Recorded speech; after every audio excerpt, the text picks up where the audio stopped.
Semangat pagi! Pagi yang luar biasa untuk kita semua di sini. Luar biasa, hari Senin ketemu lagi bersama kita tentunya dalam Monday Morning Motivation. Dan dalam session kali ini adalah part ketiganya. Ya, masih bersama Pak Darmadi Dharmawangsa. Silakan Pak Darmadi. Pak, kayaknya setelah 8 habits yang kita bicarakan kemarin, saya rasa kayaknya sudah kelihatan. Bagusnya kenapa? Kelihatan bahwa, kenapa selama ini saya tuh belum bisa sukses gitu ya. Karena ada beberapa habit yang saya skip gitu ya. Dan habit-habit ini sebenarnya bisa mengaspal jalan saya bisa lebih cepat menuju kesuksesan. Betul. Oleh sebab itu kita selesaikan terakhir ini dengan 4 habit terakhir. Di mana 8 habit awalnya saya tidak mau ringkaskan lagi, Anda bisa nonton di YouTube edisi sebelumnya. Nah, kita masuk ke habit yang ke-9. Dan habit ke-9 ini penting sekali, Pak. Apa itu, Karena Pak? Kita jadi orang itu harus mampu membuat sebuah keputusan. Keputusan Itu berbahaya sekali, Pak. Ya, ketika Anda belum mengerjakan 8 habit pertama dan Anda mengambil keputusan sebelum mengerjakan 8 habit pertama, ini bahaya sekali. Bisa-bisa keputusan Anda itu akan menjebak Anda, membuat Anda nggak bisa sukses mundur beberapa tahun. Jadi Anda mesti punya wisdom dulu, Anda mesti wise dulu, baru bisa memutuskan. Jadi kita sudah cover 8 habit sebelumnya. Nah, ketika sampai di habit ke-9, baru Anda diajak untuk mengambil keputusan. Setelah Anda bisa fokus, ya kan? Setelah Anda punya inspirasi yang kuat, ya kan? Setelah Anda di-train, ya kan? Setelah Anda punya visi, ya kan? Setelah Anda percaya dengan diri Anda, kerja keras, kerja smart, punya ide, dan boleh ambil keputusan. Jadi memang ini nyambung, Pak. Dan baru Anda diberikan keputusan. Makanya kalau kita jadi orang tua dengan anak kita, apapun yang anak kita mau lakukan, kalau dia masih usianya di bawah 17-18 tahun, kita pasti bypass. Karena kita yakin dia belum siap. Tapi kalau dia udah menjadi dewasa, ya memang harus dia ambil keputusan. Ya. Oleh sebab itu habit ke-9 yang kita mesti pelajari adalah orang-orang sukses mempunyai kebiasaan untuk mengambil keputusan. Karena arti keputusan itu artinya cutting the roots, artinya memotong sebuah akar. Artinya ketika Anda mengambil keputusan ke kiri, ya ke kanan mesti dibuang. Kalau Anda ke kanan, ke kiri mesti dibuang, ya. Kalau saya mau nanya Anda gitu ya, paling bagus adalah ketika Anda menjalankan bisnis real estate ini ya. Kalau Anda berani taruhan nggak? Umpama saya ngajak Pak David taruhan. Pak David adalah agent properti baru gabung nih ya. Udah semangat nih, belajar sama-sama dengan kita nih. Pak, saya mau taruhan, Pak. Dalam 3 tahun ke depan, Bapak pasti sukses nggak, Pak? Sukses, Pak. Pasti semua orang bilang mau sukses. Kalau begitu, Bapak berani taruhan berapa, Pak? Jadi kalau Bapak berani taruhan berapa, artinya kalau Bapak nggak bisa sukses nih, uang Bapak hilang gitu. Umpama nih Pak David malah menaruh seluruh hartanya Pak David. Ini yang saya taruhkan, 3 tahun saya pasti sukses. Kira-kira kalau Pak David sampai menaruhkan semua harta Pak David, kira-kira apa yang akan Bapak lakukan dari detik ini sampai 3 tahun? Apakah sungguh-sungguh banget nggak? Pasti nggak ada alasan lagi ya? Udah mati-matian, udah nggak ada alasan ya? Udah nggak ada plan A, plan B, plan C, nggak ada. No excuse nih. Kalau nggak kenapa? Kalau sampai nggak bisa, apa yang terjadi? Habis. Diambil semua. Nah, ini kan luar biasa, Pak. Oleh sebab itu, teman-teman real estate agent, kalau Anda baru menjadi real estate agent, berapa uang yang berani Anda taruhkan untuk kesuksesan Anda 3 tahun dari sekarang? Kalau Anda hanya berani taruhan hanya 1 juta, 2 juta, ya berarti Anda punya plan A, plan B. Iya kan? Tapi kalau Anda pertaruhkan banyak dan besar, saya rasa tidak ada jalan lagi. Walau tidak ada jalan, Anda menemukan jalan. Walau tidak ada cara, Anda menemukan cara yang baru. Kenapa? Karena sudah mempertaruhkan segalanya. Jadi ketika Anda mampu membuat keputusan, make sure keputusan Anda itu taruhannya besar. Karena ketika taruhannya besar, ya Anda akhirnya bekerja dengan sebuah sistem yang berbeda, semangat yang berbeda, kemauan yang berbeda, dan itu pun akan mendapatkan hasil yang berbeda.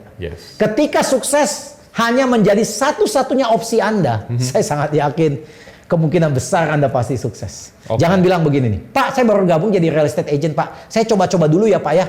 Kalau 6 bulan nggak berhasil, saya mau kembali lagi ke pekerjaan saya sebelumnya. Kira-kira bisa nggak gitu, Pak? Susah sekali. Karena gini nih, waktu 1 bulan dia nggak berhasil, dia bilang apa? Masih ada 5 bulan nih. 2 bulan dia nggak berhasil. Aduh, masih ada 4 bulan nih. 5 bulan dia nggak berhasil. Udah mulai down. Udah tinggal 1 bulan nih saya keluar. Setuju nggak? Tapi kalau dia ngomong sebaliknya, Pak, dalam 6 bulan saya pasti berhasil, Pak. Saya pasti berhasil. Saya pertaruhkan banyak untuk bisnis ini. 1 bulan dia belum berhasil, dia bilang, yes, sisa 5 bulan lagi saya berhasil. 4 bulan belum berhasil, sisa 2 bulan lagi saya berhasil. 5 bulan nggak berhasil, sisa 1 bulan lagi saya berhasil. Mindsetnya beda banget. Beda. Ya, jadi ketika Anda berapa banyak yang Anda pertaruhkan untuk kesuksesan Anda? Kalau Anda pertaruhkan dengan harga yang sangat besar, sukses itu menjadi satu-satunya opsi. kemungkinan besar Anda akan bisa sukses. Yes. Ini ada cerita yang mungkin banyak orang sudah dengar ceritanya. Ya. Apa itu? Satu hari ada satu anak muda datang kepada seorang bijak dan dia nanya, Pak, gimana caranya saya bisa mengeluarkan kesuksesan saya? Bagaimana caranya saya bisa bekerja begitu maksimum untuk bisa mencapai kesuksesan saya? Ya kan? Kenapa orang tua itu tanya, kenapa Anda menanyakan itu? Ya karena saya udah berusaha banyak bisnis dan saya kayaknya nggak bisa berhasil. Saya nggak bisa ngeluarin yang terbaik dari saya. Oh, bagaimana caranya? Orang itu oke kalau begitu kamu ikut saya naik kapal. Ketika diajak naik kapal sampai di tengah sungai itu yang udah mulai cukup dalam, anak itu kemudian didorong langsung sama orang tua itu. Wah, anak itu kan panik gitu kan ya. Panik dan gelegapan berusaha untuk menggapai kapal itu. Setiap kali mau gapai kapal itu didorong lagi pakai dayung supaya jangan deket-deket kapal itu. Sehingga anak itu lama-lama capek karena dia nggak gitu bisa berenang. Ketika kemudian dia capek, akhirnya orang tua itu terjun ke sungai itu. Anak itu seneng banget karena dia pikir orang tua itu akan nyelamatin dia. Bukannya diselamatin, Pak. Kepalanya malah ditekan lagi ke bawah, Pak. Wah, ini kali dia berontak luar biasa lagi karena aduh ini saya bisa mati nih kayak gini ya. Dan ketika sampai detik di mana dia sudah nggak tahan lagi, orang tua itu baru melepaskan tekanan itu sehingga anak itu keluar kepalanya dan baru mengap-mengap mencari udara yang selama ini dia cari-cari yang dia susah dapatkan. Kemudian dia bilang, Pak, Bapak ini gila, Bapak mau bunuh saya, Pak, gitu kan ya. Dia bilang, ketika Anda di dalam kondisi seperti begitu, apa arti udara bagi Anda? Segalanya. Iya kan? Apapun saya akan korbankan untuk dapat udara itu. Dan dia bilang kalau semangat Anda seperti begitu, kesuksesan pasti Anda raih. Jadi ini yang tadi making decision ini nggak gampang, Pak. Ketika decision itu hanya satu-satunya opsi yang Anda punya, saya sangat yakin kesuksesan itu udah ada di saku Anda. Anda nggak sadar aja. Setuju. Iya. Habit berikutnya, habit ke-10 kita ngomong ya. Yaitu ya ini juga kata-kata yang sudah biasa sekali orang ngomong ya, Pak ya. Yaitu think big gitu ya. Orang berpikir think big gitu. Berpikir besar. Ya berpikir besar. Kenapa kata-kata ini selalu digaung-gaungkan ya? Yang membedakan antara seseorang yang sukses dengan tidak adalah kualitas pikirannya. Ketika Anda bisa think big ya, Anda akan feel big. Ketika Anda bisa feel big, Anda bisa act big. Anda akan bertindak dengan besar. Namun sebaliknya juga sama. Ketika Anda think small, ketika Anda think small, Anda juga akan feel small. Kalau Anda feel small, action Anda ya small juga. Jadi think big ini nyambung, Pak, dari think, feel dan act big ya. Orang-orang yang sukses, mereka semua mengikuti prinsip yang dilakukan oleh orang-orang sukses, Pak. Jadi orang yang sukses yang kita lihat saat ini sebenarnya nggak ada bedanya sama kita. Tapi mereka melalui proses yang saya tadi sebutkan. Masing-masing orang prosesnya beda-beda, waktunya beda-beda. Tapi mereka pasti melewati. Pak David mau ambil contoh, coba kita tantang nih ya. Kita udah sampai di habit ke-10 ya. Pernah ketemu orang sukses yang kerjanya nggak fokus? Belum pernah. Pernah ketemu orang sukses yang nggak kerja keras? Nggak ada, Pak. Nggak ada. Pernah ketemu orang sukses yang tidak dilatih? Tidak ada. Pernah ketemu orang sukses yang nggak punya ide? Nggak ada. Pernah ketemu orang sukses yang nggak percaya sama dirinya sendiri? Tidak ada. So, berarti orang-orang yang sukses yang kita lihat selama ini adalah orang-orang yang sudah mengikuti prinsip-prinsip yang kita jabarkan hari ini. Dan saya sangat yakin kalau prinsip-prinsip ini kita kerjakan dengan baik dan sungguh-sungguh, kita akan dapat meraih kesuksesan yang besar. Ada pepatah yang kita harus terima bahwa ketika orang lain mampu melakukan, itu sebenarnya bukti bahwa kita juga mampu lakukan. Karena dia kan manusia. Karena dia mampu lakukan, mestinya berarti kita juga bisa melakukan gitu. Ya, itu artinya kita sadar bahwa kita yang membedakan kita, ya kita belum sampai di levelnya dia. Kita belum lewat jalan yang dia lewati. Oleh sebab itu, kita sebagai real estate agent mesti katakan kepada diri kita bahwa kalau kita lihat ada orang yang sukses, itu possible. Itu membuat kita tambah pede karena ada bukti. Lebih baik lihat orang sukses daripada nggak ada bukti.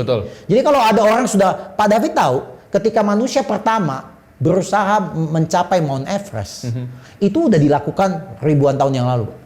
Banyak sekali, tapi tidak ada rekod bahwa manusia sampai di Mount Everest sampai 150 tahun yang lalu. Jadi sebelumnya tidak ada orang pernah capai Mount Everest. Banyak yang coba, banyak yang mati. Tetapi anehnya, Pak, ketika satu orang 150 tahun yang lalu sampai di Mount Everest, dalam waktu 2-3 tahun berikutnya ada 150 orang lain bisa sampai. Kenapa? Karena sudah ada buktinya. Karena sudah ada buktinya. Orang yang sampai ya. Jadi kalau ada orang-orang sukses di bisnis kita, ada real estate agent lain yang lebih hebat dari diri kita, itu sebenarnya adalah sebuah bukti dan itu sebenarnya sebuah proof bahwa kita juga bisa. Oleh sebab itu, kita harus katakan pada diri kita, I can do it. I can do it. I am possible, begitu ya. Ya. Ya. Oleh sebab itu, sekali lagi kita balik lagi ingatkan lagi bahwa Anda tidak bisa mencapai sesuatu yang Anda nggak bisa pikirkan di pikiran Anda. Makanya you mesti think big. Imajinasi itu akan membantu Anda untuk mencapai apa yang Anda mau. Ya. Anda harus mempunyai mindset bahwa Anda lebih besar daripada situasi yang Anda hadapi. Banyak orang masih nyalain COVID loh sampai saat ini pada blaming ya. Mereka merasa COVID punya impact lebih besar dari diri mereka. Orang-orang sukses adalah orang-orang yang selalu merasa lebih besar daripada masalah yang dihadapinya. Orang-orang yang tidak sukses selalu merasa masalah lebih besar daripada diri mereka sendiri. Oke? Ya. Oleh sebab itu yang ke-10 ya. Yang ke-11 sekarang nih. Yang ke-11. Yang ke-11 nih ya. Ya, yang ke-11 Pak David. Ya, habit yang ke-11 ini Anda mesti memiliki plan gitu Pak ya. Jadi ini penting juga Pak. Tadi kita udah bahas panjang lebar. Plan ini kan sesuatu yang realitas gitu. Anda mau dari poin A ke poin B, ya Anda mesti buat sebuah plan. Nah, plan ini mesti jelas. Kita mau buat Monday Morning Motivation, kita tahu mesti ada 52 minggu, 52 sesi yang mesti kita isi ya. Nah, kalau bisa plan itu adalah sesuatu yang sudah tertulis Pak. Dan kalau bisa kita lihat setiap hari. Ngingetin kita, hati-hati loh. Udah siap, Anda sudah jauh dari target. Dan sebenarnya plan ini yang mengingatkan kita mengenai progres kita. Oleh sebab itu, saya tantang Anda sebagai real estate agent untuk bisa track Anda punya activity secara mingguan dan secara bulanan. Hanya dengan seperti begitu, Anda bisa mempunyai basis mengukur progres yang Anda ingin capai. Oleh sebab itu, cek Anda punya progres dan tanyakan kepada diri Anda, apakah Anda sudah mendekatkan diri Anda dengan goals Anda? Namun jujur, kalau Anda tidak punya plan seperti begini, kita nggak pernah tahu ya. Kayaknya Anda tidak fokus, Pak. Fokus Anda akan goyang, Pak. Ketika fokus Anda goyang, inspirasi Anda juga akan goyang, Pak. Kemauan Anda untuk ikut training juga akan goyang, Pak. Anda punya visi nggak jelas, Pak. Kabur. Anda nggak percaya sama diri Anda. Anda akan mulai meninggalkan kerja keras. Anda tidak akan pikir mengenai kerja smart. Anda bahkan tidak akan pikir ide-ide yang brilian. Nggak punya visi. Anda nggak punya thinking big. Iya kan? Semuanya hilang semua. Kenapa? Anda udah mulai goyang fokusnya nih. Karena Anda tidak ada yang bisa di-track. Ya. Oke. Wow. Poin 11, have a plan. Mantap. Yes. Dan terakhir kita tutup terakhir ini sebenarnya yang lebih simple bahwa habit ke-12 ini setelah Anda menguasai 11 habit pertama, Anda sadar bahwa untuk menjadi seseorang yang sukses, Anda mesti mengejar wisdom.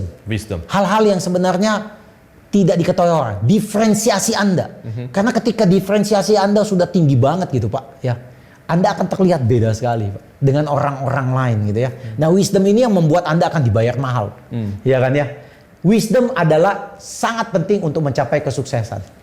Suatu hari ada orang beli mesin dari Jerman, mesinnya mahal Pak, $5.000, ya, mesin tekstil. Mesinnya $50.000, mahal nih Pak ya. Satu hari mesin itu rusak.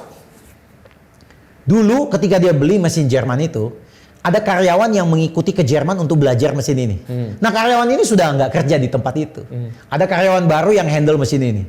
Tetapi ketika mesin ini rusak dan karyawan baru ini tidak mampu handle mesin ini, mau nggak mau owner ini telepon karyawan lama untuk meminta bantuan. Ya, karena dia sudah pernah bekerja di tempat itu dan merasa diberkati juga, akhirnya dia datang, ya kan? Dia datang, nggak lama dia datang Pak David. Dia bahkan nggak ngecek semua mesin ini, alat ini nggak sangat kompleks gitu. Dia hanya nanya ke owner, ini rusaknya apa? Kemudian owner bilang nggak bisa jalan gitu kan. Udah berapa lama nggak bisa jalan? Nggak bisa jalan. Ketika dijalanin apa yang terjadi? Ada bunyi ini, ada bunyi itu. Oh, ketika mendapat informasi begitu, simple. Dia hanya membawa mungkin obeng aja ya, nggak banyak peralatannya dia. Kemudian dia mulai ketok tempat di mana menurut dia rusak. Ketika dia ketok-ketok, tiba-tiba dia mendapatkan sesuatu yang berbeda yang diharapkan. Kemudian dia ngelihat sedikit, oh ternyata skrup ada satu copot hilang skrupnya Pak. Kemudian setelah mengetahui itu dia mengambil satu skrup, kemudian dia skrup kencengin dikit gitu ya. Kemudian dia suruh ownernya nyalain mesin lagi. Dan ketika diminta mesinnya nyala seperti biasa. Ownernya senang banget Pak, tapi kesenangannya nggak lama Pak. Sampai ketika orang ini memberikan tagihan, Pak. Tagihannya $5.000, Pak. Dia kaget. Dia bilang, kamu nggak salah nagih saya $5.000. Dia bilang, kenapa, Pak? Kan kamu tadi tadi datangnya hanya sebentar, ketak-ketok, dan ternyata Anda tahu yang salah ada hilang satu skrup. Dan Anda ngambil satu skrup Anda, kemudian mengencangkan. Masa harga satu skrup itu you bisa charge gua $5.000? Kemudian karyawannya ngomong, memang benar Pak. Skrup yang saya pakai itu harganya hanya 50 sen Pak. Tetapi mengetahui di mana salah mesin ini, itu harganya $4.999 50 sen, Pak. Itulah yang namanya wisdom, Pak. Luar biasa nggak Pak ya? Iya. Luar biasa ya Pak ya. Pak, jujur situasi ekonomi dunia saat ini sangat nggak mudah, Pak. Nggak menentu ya, Pak? Tapi kita bersyukur punya Menteri Keuangan seperti Ibu Sri Mulyani. Setuju nggak ya? Nggak gampang loh, Pak. 2 tahun setengah ini bergejolak. Dia mengatur supaya ekonomi kita tetap terjaga, ya. Kita punya tingkat inflasi dijaga, ya. APBN masuknya juga banyak. Ya. Kelihatannya banyak orang mencemooh kayak, wah ini mah juga saya juga bisa. Nggak gampang itu Pak David. Betul. Untuk mengambil keputusan demi keputusan. Kebijakan demi kebijakan itu nggak gampang. Yes. Di sini mengatakan, kalau Anda tidak paham, kalau Anda tidak mengerti, Anda seringkali akan bayar mahal dengan ketidakmengertian Anda. Oleh sebab itu ketika Anda menjadi seorang real estate agent, jangan anggap remeh hal-hal yang Anda mungkin anggap remeh. Anda harus pelajari semua segmen. Jangan-jangan ada satu segmen kecil yang Anda ignore, Anda tidak perhatikan. Ternyata itu menjadi sumber kelemahan Anda. Dan harganya mahal itu. Pak, beberapa waktu yang lalu saya sempat talk show dengan sebuah developer, saya nggak sebut gitu ya. Dan developer ini menceritakan bagaimana perusahaan mereka itu bertransformasi, yang dulunya jual apartemen terus. Dan pada saat krisis 2000 Covid ini mereka shift langsung lebih fokus ke landed house gitu ya. Dan ternyata ketika saya mendengar cerita itu, dan dia bilang, waktu krisis Covid itu dimulai, owner dari perusahaan developer besar ini, dialah yang mengambil keputusan bagaimana perusahaan di shifting dari satu titik, dari apartemen oriented kemudian lebih banyak ke landed. Kemudian berani meluncurkan produk-produk baru di 2,5 tahun itu. Itu nggak ada yang berani Pak, karena kebanyakan developer wait and see. Tapi developer ini berani Pak. Dan menurut saya, dia bisa lakukan itu karena dia punya wisdom Pak. Dan wisdom itu dia dapat dari jam terbang. Dan oleh sebab itu, ini mengkonklusi dari 12 habit yang kalau kita perhatikan dengan baik-baik, kita akan menjadi seseorang yang luar biasa, tak terkalahkan. Anda akan menjadi real estate agent yang luar biasa. Wow, sudah selesai 12 habits Pak Darmadi dalam 3 session video ya, part 1, 2, and 3. So teman-teman sekalian jangan lupa klik like and subscribe YouTube channel ini. Stay tune in Monday Morning Motivation.